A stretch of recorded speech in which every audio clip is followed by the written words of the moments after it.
बहुत मंगलमय संत समाज धर्म प्रेमी सज्जनों, श्रद्धा मूर्ति देवियों,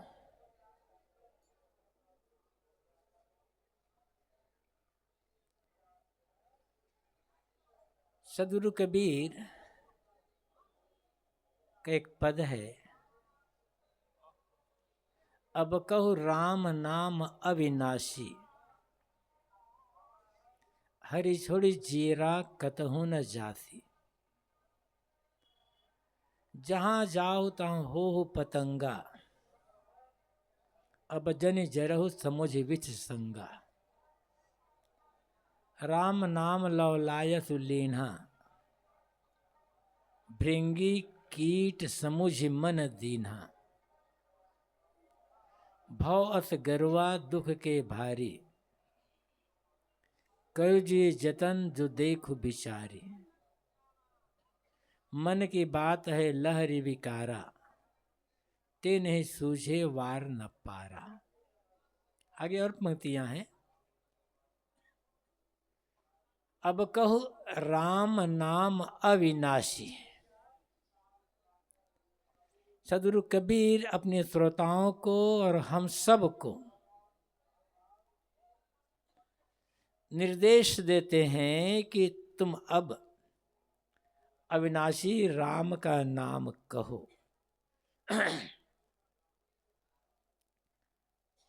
अनेक बार ये बातें कही जा चुकी है और आप सब अच्छी तरह से जानते हैं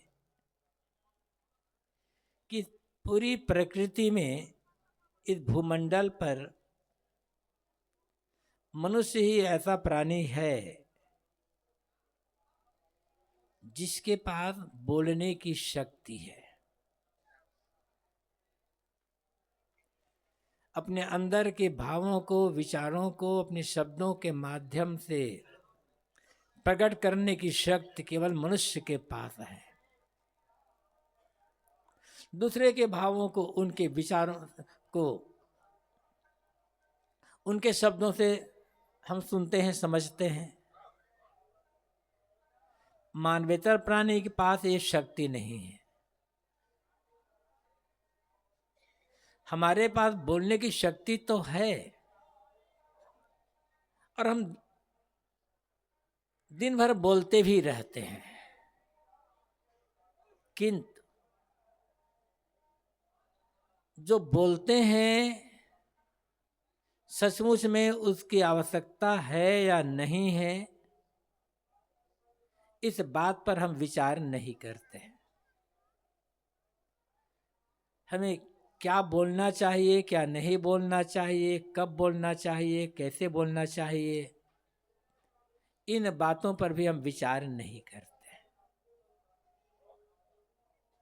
और ज्यादा बोलकर, ज्यादा सुनकर हमारा मन खराब होता है, हमारी आदतें बिगड़ती है। यदि दुनिया में सभी लोग अनावश्यक बातें, अनुचित बातें, अश्लील बातें, निंदा ईर्ष्या की बातें न बोले तो कितना बढ़िया समाज का निर्माण होगा और सबका मन कितना सुखी रहेगा, प्रसन्न रहेगा। किसी के मन में कोई कलह पैदा नहीं होगा।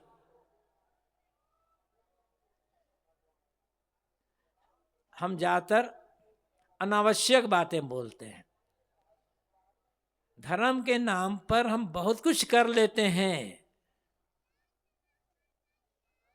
किंतु जिन बातों का हमारे जीवन में गहरा प्रभाव पड़ता है उन बातों पर हम विचार नहीं करते। बोलना आवश्यक है,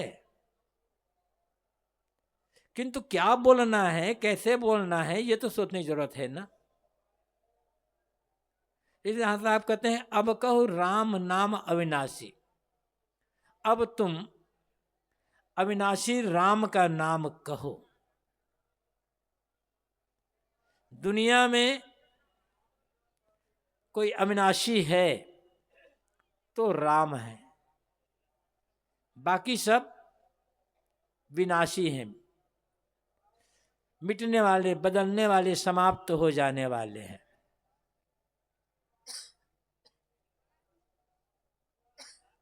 और राम को छोड़ दो तो स्थायी रहने वाला कुछ है नहीं, स्थायी रहने वाला केवल राम है। और जिस अविनाशी राम की बात साहब कह रहे हैं वो बाहर नहीं है, सबके भीतर बैठा हुआ है, प्राणी मात्र के भीतर बैठा हुआ है।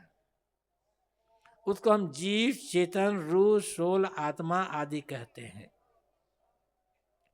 यहाँ इसका मतलब ये नहीं है साहब, ये नहीं कह रहे हैं कि रट्टू सुग्गा के समान तुम राम राम कहो, या मैं जीव हूं, मैं चेतन हूं, बस दिन भर इसी का जप करते रहे, ऐसा नहीं कह रहे हैं साहब। समय से उसकी आवश्यकता होती है, भजन करने बैठे हैं या कुछ और है तो उसकी आवश्यकता होती है। दिन भर हम राम राम राम राम ही कहते रहे, हमारा व्यवहार चलेगा नहीं। और सब लोग ऐसा कहते रहे तब ज्ञान का दान प्रदान कैसे होगा? तो केवल राम राम कहना, केवल राम राम जपना, ये अविनाशी राम का कहना नहीं है। अविनाशी राम कहने का अर्थ है जो बोले विचार पूर्वक बोले, ज्ञान की बातें बोले, सकारात्मक बातें बोले, काम की बातें बोले, और समय से फिर आत्मचिंतन करें। पहले तो जैसे साहब ने इसमें कहा, अब कहो राम नाम अविनाशी, अब तुम अविनाशी राम का नाम कहो। तो अविनाशी तभी होगा जब उसका विरोधी विनाशी होगा। विनाशी सामने रहेगा तब अविनाशी का बोध होगा। जब तक विरोधी तत्व नहीं होगा तब तक किसी एक तत्व का ज्ञान नहीं होगा। आग और पानी ये दो हैं।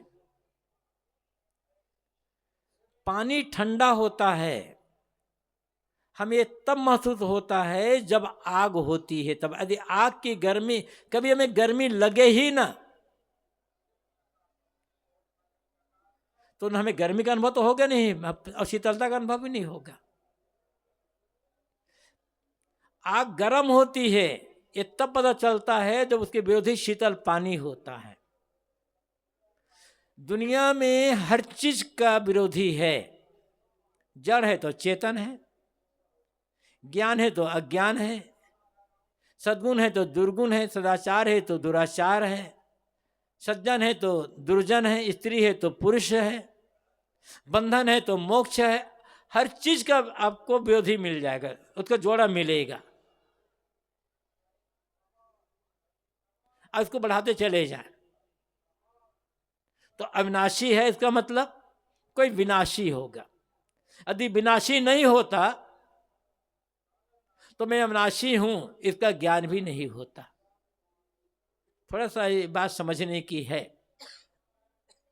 शरीर विनाशी है, शरीर मरने वाला है।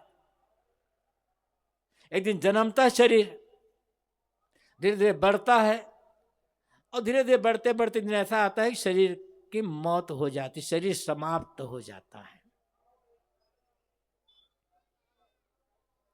यदि शरीर मरता नहीं तो अमर आत्मा का ज्ञान नहीं होता कभी भी।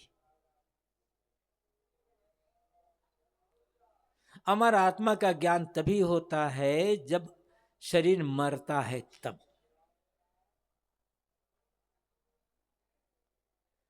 तो अविनाशी मतलब इसका विरोधी है विनाशी। हर चीज में, हर चीज बेअस है, हर चीज बिगड़ रही है, हर चीज नष्ट हो रही है। लेकिन हम भी यदि नष्ट हो गए होते तो अमुक अमुक चीज नष्ट हो रही है, इसका हमें ज्ञान नहीं होता। सब अपने अपने बचपन की बातों को सोचें। जब से होश संभाला है तब से लेकर अब तक कितने लोग दुनिया से मरकर चले गए, आपको ज्ञान होगा। कितनी चीजें बिगड़ गई, कितनी चीजें मिली और बिछुड़ गई। यदि चीजों बिगड़ने के साथ साथ आप भी बिगड़ गए होते तो आपको याद कैसे होता कि अमुक तमुक चीज बिगड़ गई। बिगड़ी है, आप नहीं बिगड़े हैं, आप सब समय हैं, एक रस हैं। तभी आपको लगता है कि मैं 10 साल का था तब ये चीज बिगड़ी थी, मैं 15 साल का था तब अमुक की मृत्यु हुई थी, 20 साल में अमुक की मृत्यु हुई थी।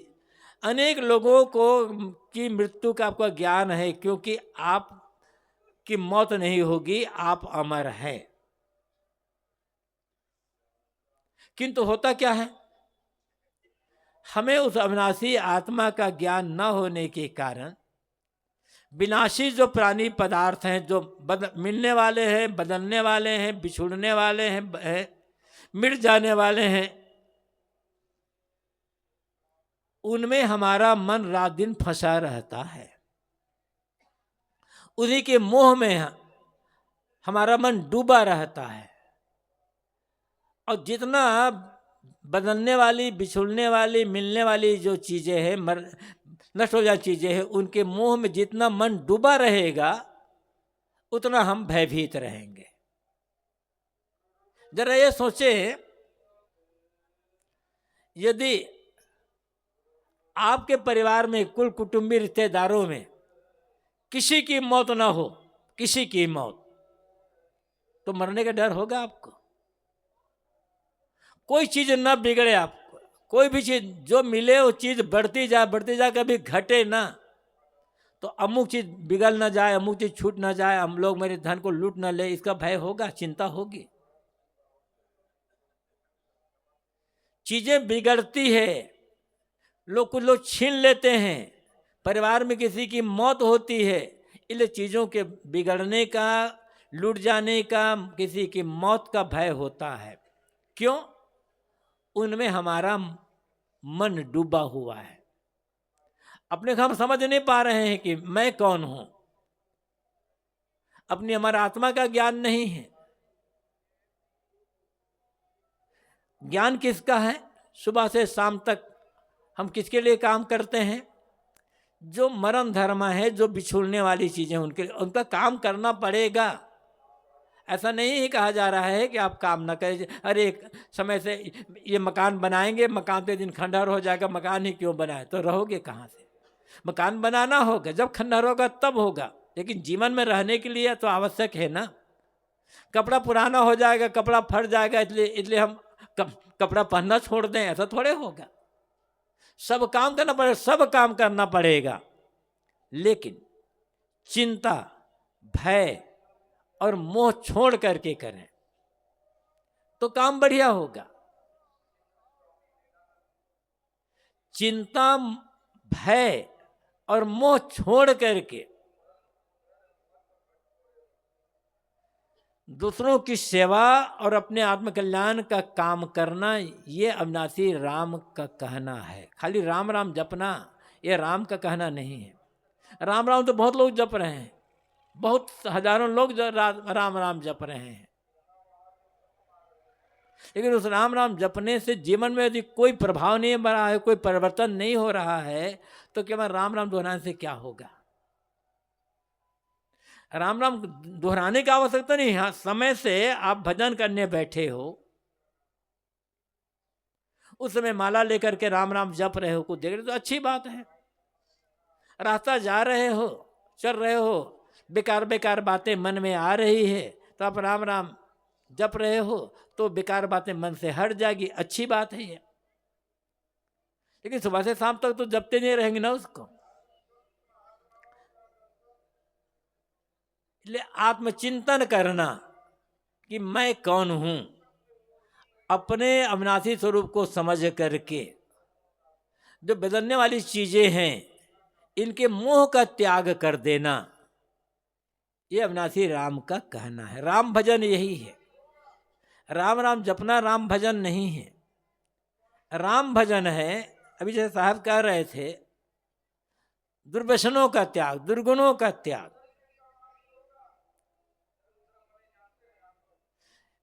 राम नाम जप रहे हैं, दुर्व्यसन छूट नहीं रहे हैं, दुर्गुणों का त्याग नहीं हो रहा है, लड़ाई झगड़ा करना, गाली देना, शब्द कहना, झूठ बोलना छूट नहीं रहा है, तो राम भजन कहाँ रहा है, हो रहा है।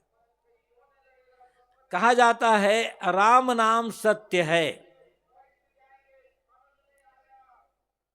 जब राम नाम सत्य है तो राम का ही नाम लें, राम का भजन करें।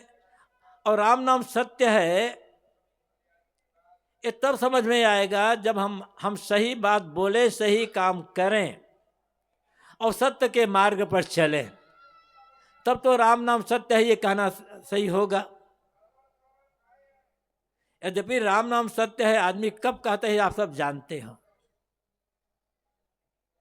किसी आदमी से कोई पूछे, मान लो आप लोग जो बैठे हैं, जब आप घर में जाओ और आपका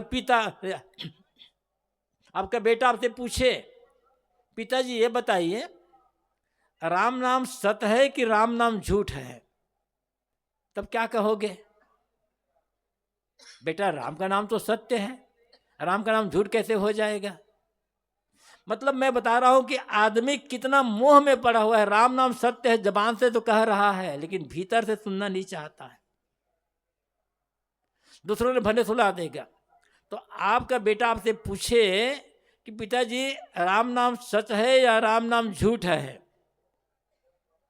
तो शायद कोई कहे बेटा राम नाम झूठ है। हर कोई आदमी कहेगा कि बेटा राम का नाम तो सत्य ही है। अब दूसरे दिन सुबह सुबह जब आप नींद की खुली और आपका बेटा मिला, तो आपके बेटे ने कहा पिताजी राम नाम सत्य है, तब खुश हो गए नहीं हो गए? तो कह अरे बेटा मैं तो जीवित हूं, मुझे मार डालोगे क्या? कहते भले हैं हम राम नाम सत्य है, लेकिन सुनने के लिए तैयार नहीं है। कितने लोग सुनने के तैयार हो? भला हाथ उठाओगे? देखो एक आदमी मिला, बाकी घरने वाले नहीं मिले। अब धीरे धीरे वो उड़ने लगे। तो ये इसको याद रखना, राम नाम सत्य है। यदि राम नाम सत्य है, इसको याद रखेंगे ना, तो दुनिया में जीवन में कोई पाप नहीं होगा। राम नाम सच है, इसको भुला करके ही सारे पाप होते हैं, सारे गलत काम होते हैं।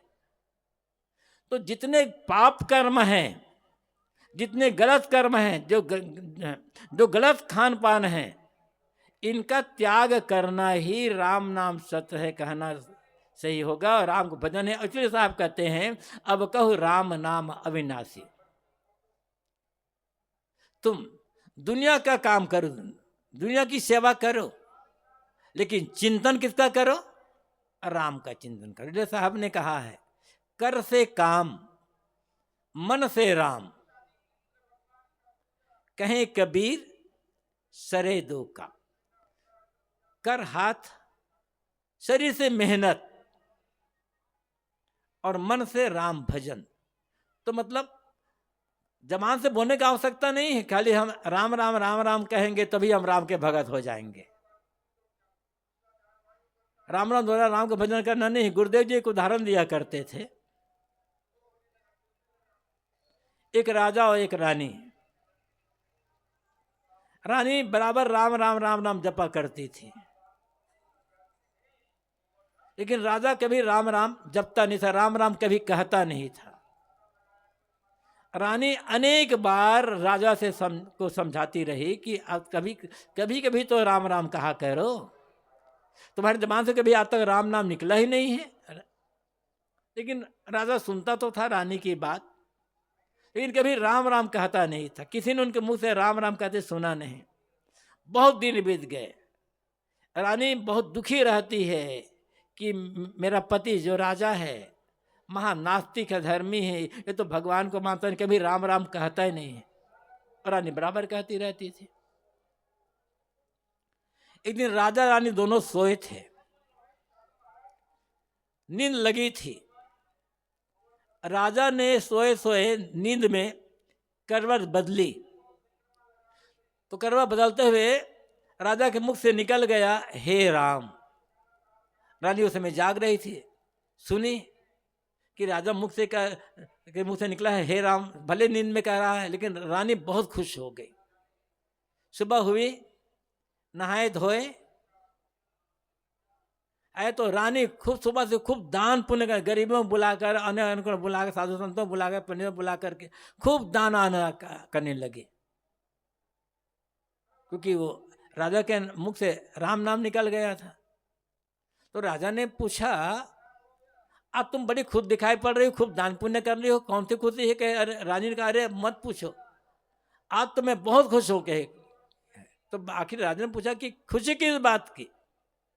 तो रानी ने कहा, आज सोते समय जब आप करवा बदले तो आपके मुख से राम निकल गया।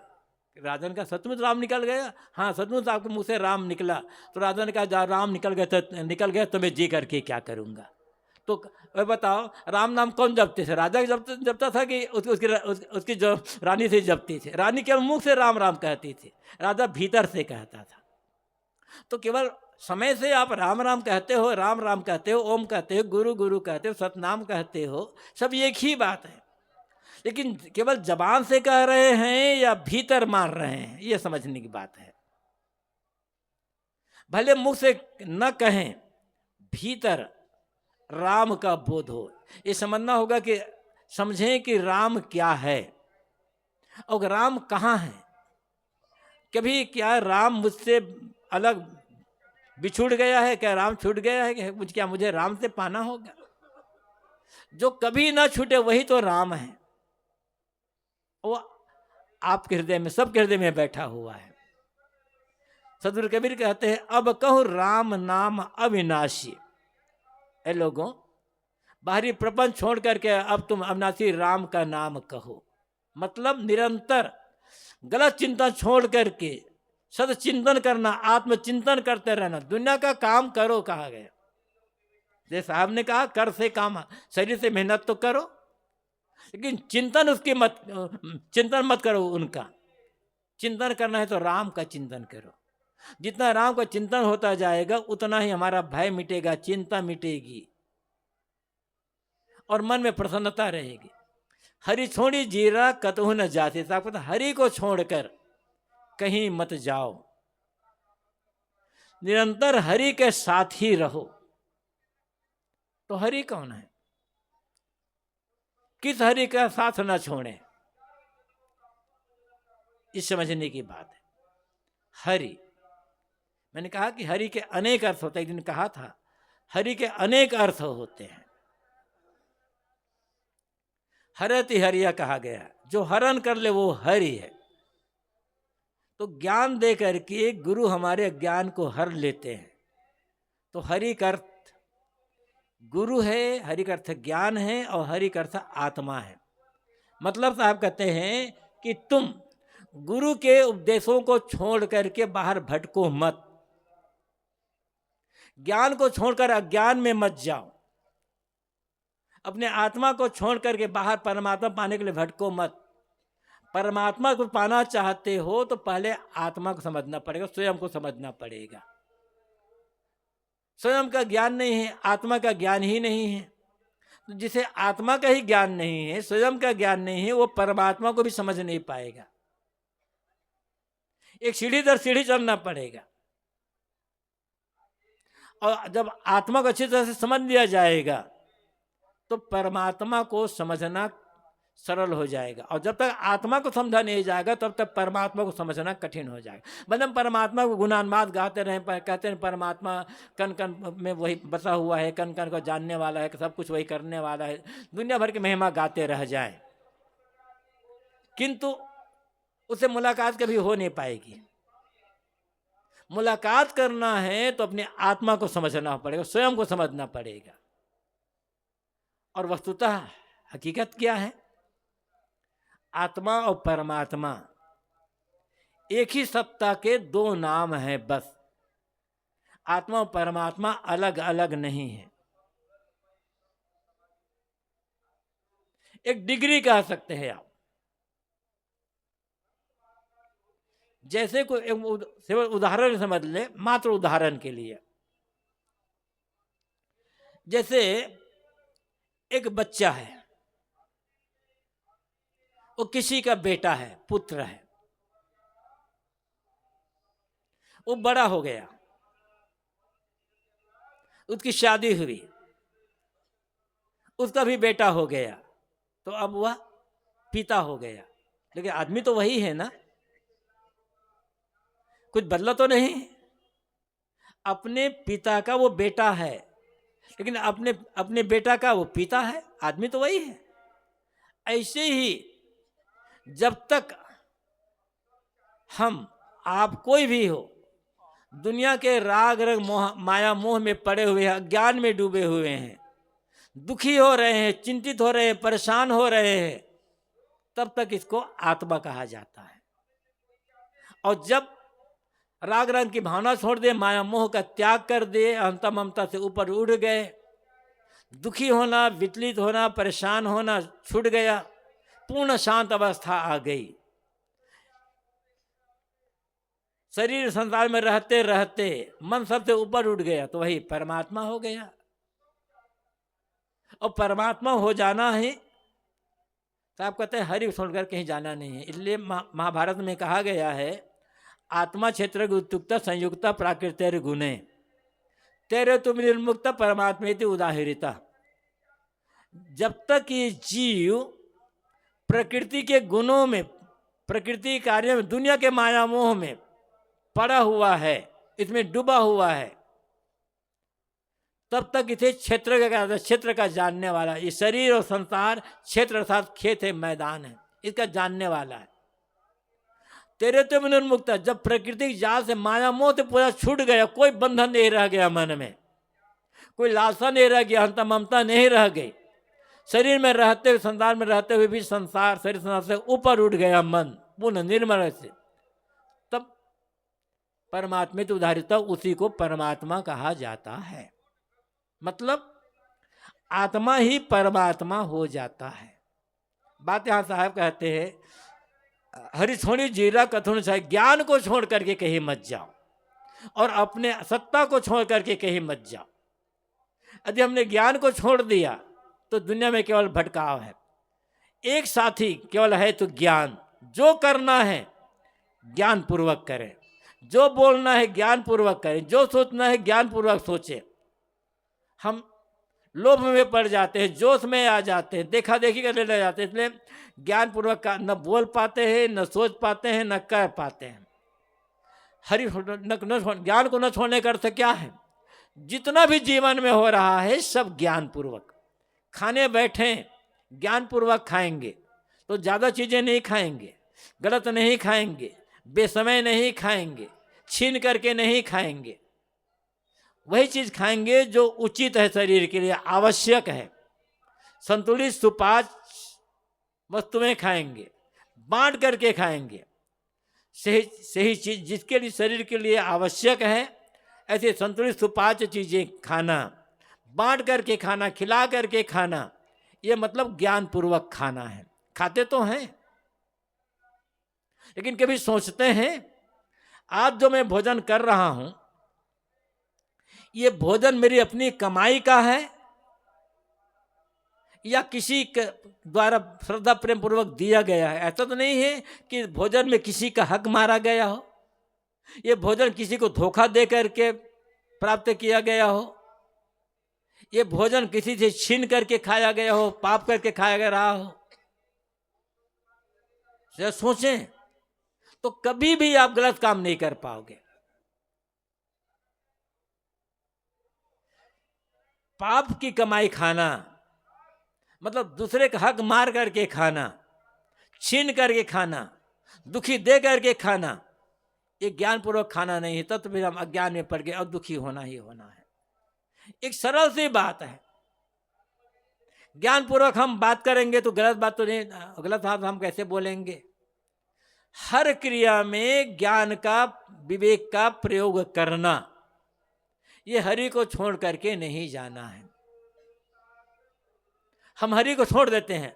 एक तो अपनी महत्ता को, अपनी सत्ता को भूल जाते हैं। मैं कौन हूं इसको भूल जाते हैं। मान लेते हैं हम शरीर हैं और दिन भर शरीर के साथ श्रृंगार में पड़ जाते हैं। शरीर को साफ सुथरा रखना, स्वस्थ रखना ये आवश्यक है, लेकिन शरीर के लिए तमाम श्रृंगार के पीछे पड़ जाना, दिखावट में पड़ जाना, ये तो अज्ञान है। चाहे कितना कुछ भी कर लो, कितना श्रृंगार कर लो, कितना फैशन कर लो, कितना कुछ भी कर लो, एक दिन शरीर को या तो मिट्टी में दब जाना है या आग में जल जाना है। तो शरीर को साफ रखना, सुथरा रखना, सफाई रखना, कपड़ा साफ रखना वो अलग बात है। अब बात ये होती है जैसे एक मोटा उदाहरण दे लें, हम मनुष्य हैं, मनुष्य सामाजिक प्राणी, हम कपड़ा पहनते हैं। तो कपड़ा पहनते हो, बड़ी साधारण सी बात, कपड़ा पहनते हो तो शरीर को ढकने के लिए पहनते हो या दिखाने के लिए पहनते हो? यदि कपड़ा सिर्फ शरीर के अंगों को ढकने के लिए, ठंडी गर्मी से बचने के लिए पहन रहे हैं तो आप ज्ञान पूर्वक पहन रहे हो। अब दिखावा के लिए, फैशन के लिए पहन रहे हो तो आप अज्ञान में पड़, फिर आपने ज्ञान को, हरि को छोड़ दिया है। कहीं भी दिखावा, कुछ भी में भी दिखावा करना, फैशनबाजी करना, हरि को छोड़ देना है। अब इसको बढ़ाते हुए चले जाएं। हम ज्ञान को दुखी क्यों हैं?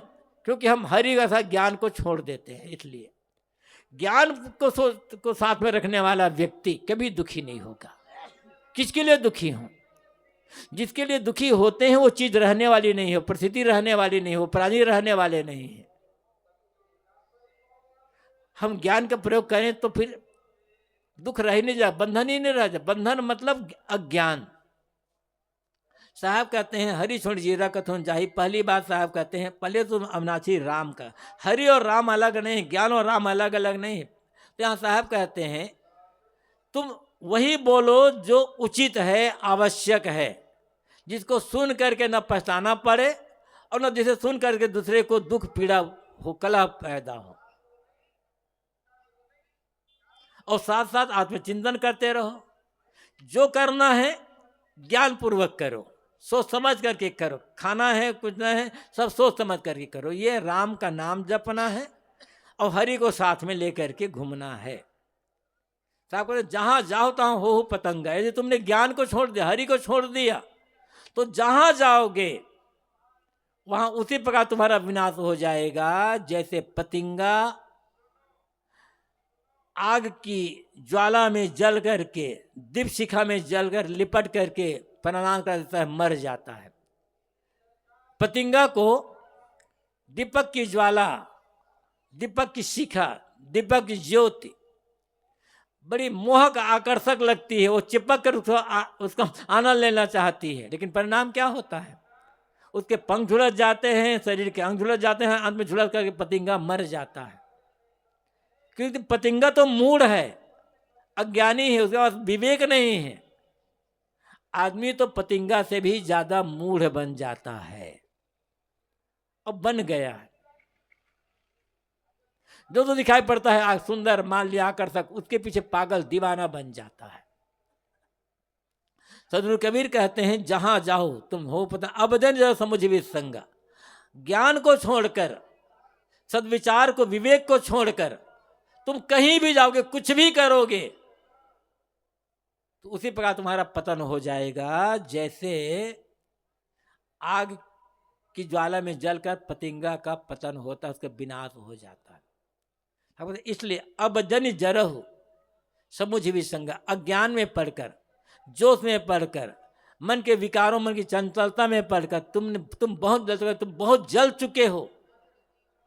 अब तो जलने से बचो, अब तो अपने जलने को बचाओ। समुझ विसंगा साहब, जहां तुम्हारा मन लगा हुआ है, जिसके मोह में तुम पड़े हुए हो, समझ लो वो जहर के समान है। एक जहर वह होता है जो शरीर को मारता है, और एक जहर वह होता है जो हमारे मन को मारता है। और मन को कौन मार रहा है? हमारे गंदे विचार, हमारी गंदी सोच, हमारा गंदा चिंतन, गंदा विचार, गंदा कर्म, गंदा व्यवहार, गंदा आचरण दुनिया का सबसे भयंकर जहर है। इसके समान जहर और कुछ नहीं है। क्योंकि पतन, जीवन का पतन गंदे विचार से, गंदे खान पान से, गंदे कर्म, गंदे आचरण से ही होता है। लेकिन हम इसको जहर नहीं समझते। आपको तो समझो कि ये तो भयंकर जहर है, हम समझ नहीं पा रहे हैं। जब आदमी जहर को अमृत समझ ले तो उसका त्याग कैसे कर पाएगा? साहब कहते जिसमें तुम जल रहे हो, जिसके मोह में तुम पड़े हुए हो, जिसके लिए वास्तविकता को छोड़ दे हो, जिसके लिए तुमने राम भजन का त्याग कर दिया है, उनमें से एक भी चीज तुम्हारा साथ देने वाली नहीं है। चाहे कितना भी कुछ करो, कितना भी कुछ करो, साथ रहने वाली चीज नहीं है। अंत में वो तुम्हारे लिए दुख, पीड़ा, बंधन का ही कारण बनेगी वो चीजें। और अब तक उनके मोह में पड़ करके तुम क्या पाए हो, तुम्हें क्या मिला है? साहब सोचो तो जरा, ज्ञान का प्रयोग तो करो। ठीक है, जो भूल हुई सो हुई। अज्ञान में भूल हो जाना कोई बड़ी बात नहीं है, लेकिन बड़ी बात है उस भूल को दोहराते रहना। और हम ये कर रहे हैं। साहब ठीक है, तुम दुखी हो गए, नहीं समझ पाए, कोई बात नहीं, अब तो जरा समझो। साहब कहते हैं अब जन जरो, अब मत जलो, जो जल गए तो जल गए। एक आदमी आग में जल गया, आग को छुआ, हाथ जल गया। अब जले हाथ की पीड़ा दूर करने के लिए फिर से आग छूता है वह, तो क्या कहोगे आप उसे? पागल, अज्ञानी। या बार बार आग को छूकर हाथ जला रहा है तो कहेंगे आदमी विक्षिप्त है, पागल है, अज्ञानी है। हम भी तो वही कर रहे हैं ना, बार बार वही काम कर रहे हैं, बार बार वही काम कर रहे हैं, बार बार वही बातें सोच रहे हैं, वही चीजें खा रहे हैं, जिससे स्वास्थ्य बिगड़ता है, मन बिगड़ता है, जीवन बिगड़ता है, व्यवहार बिगड़ता है। लेकिन हम मानते हम बड़े बुद्धिमान हैं। साहब बुद्धिमान कहाँ? कब तक जलोगे? अपने को बचाओ दुनिया के दुखों से, दुनिया की मन की पीड़ा से। अपने को बचा लेना, यही अविनाशी राम का कहना है। हम दुख नहीं चाहते, पीड़ा नहीं चाहते। दुख पीड़ा से बचने के लिए सब कुछ कर रहे हैं, लेकिन न दुख से बच पाए न पीड़ा से बच पाए। आप कहते हैं राम का नाम करने का मतलब है दुख, मन में कोई दुख, कोई पीड़ा न रह जाए। समझ ले, अब क्या मानते हो, नहीं मानते हो, पूजा करते हो, नहीं करते हो, गंगा नहाते हो कि नहीं नहाते हो, मंदिर मस्जिद आदि जाते हो कि नहीं जाते हो, ये कोई बड़ी बात नहीं है। बड़ी बात यह है जो कुछ भी कर रहे हो उसके परिणाम में तुम्हारे मन का दुख, तुम्हारे मन की पीड़ा, ये मिट रहे हैं या नहीं मिट रहे हैं। समय बीतता चला जा रहा है, समय बीतने के साथ साथ मन के दुख घट रहे हैं, पीड़ा घट रही है, चिंता घट रही है, तनाव घट रहा है। तो समझ लेना मैं राम का भजन कर रहा हूँ। भले मुख से एक बार भी राम मत कहो, भले मंदिर मस्जिद मत जाओ, कुछ भी मत करो। वास्तविक राम भजन है, वास्तविक राम नाम जप का अर्थ होता है अपने आप को दुख से बचा लेना, मन में कोई दुख, कोई चिंता न रह जाना। सबसे बड़ा काम दुनिया में यही है। दुनिया को हम सुधार नहीं सकते, अपनी जगह पर रहेगा, लेकिन सबसे पहले यदि हम अपने को बचा ले दुखों से तो जीवन सार्थक हो जाएगा। और यही राम का, चाहे से अब राम भजन कहो, चाहे से अल्लाह भजन कहो, चाहे से ईसा भजन कहो, चाहे से कबीर भजन कहो, कुछ भी भजन कह लो।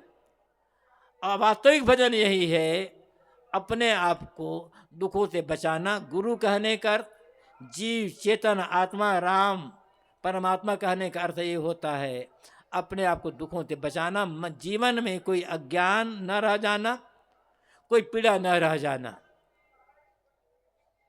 अब ये किसी एक मत पंथ की बात नहीं है, मानव मात्र के लिए होगी। कबीर साहब जो भी बात कहते हैं किसी मत पंथ संप्रदाय के लिए नहीं कहते, उनका सब कुछ सार्वभौमिक होता है।